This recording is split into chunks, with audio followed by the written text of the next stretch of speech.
of the reasons this series worked so well in our church was that it invited the average person into the game, not just people with the gift of evangelism or with the personality for it.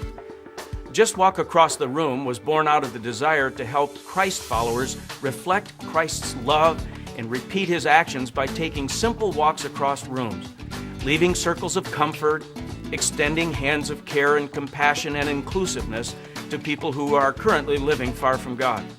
You're going to hear some fascinating stories of some of my friends who have come to faith in Christ in recent years and how that process unfolded for each of them. All of a sudden I got a phone call out of the blue saying that we were not going to sail our regular program and that we were going to sail with this pastor from Chicago.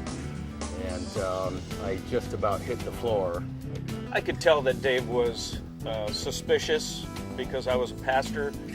He had never really known a Christian well at that point in his life.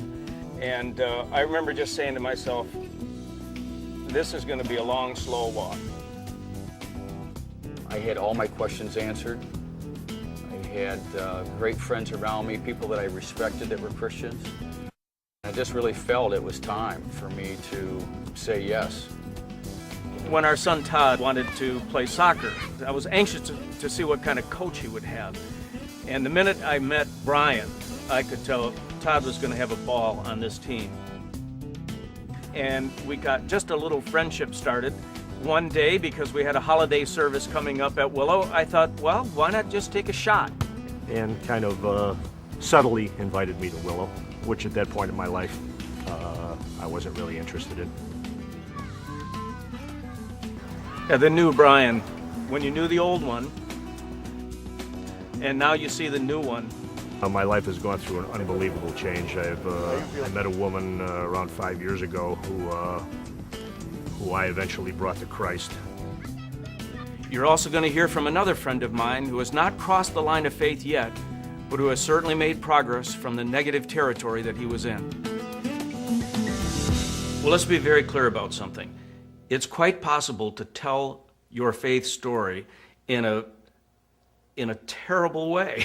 I mean, in a way that makes people want to run for the doors. I pray for understanding, that God will help me know what's wrong with people.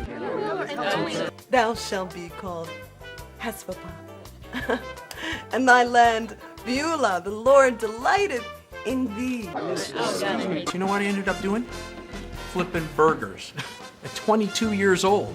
And what the heck am I doing? You know, I used to ask myself that question every night. I mean, what the heck am I doing? Where am I going with my life? What's life about anyway? You know what I mean? Stories can be powerful if they're told right. Stories like that can do more harm than good. We can do better. This 4-week experience will infuse your people with a sense of confidence.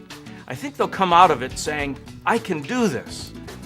I hope you'll consider carving out 4 weeks of this year's preaching calendar to make this series available to your people. I think you'll be glad you did it. The stakes are high. The implications are eternal, and you may be only a conversation away from having a significant impact on someone's life if you will just walk across the room.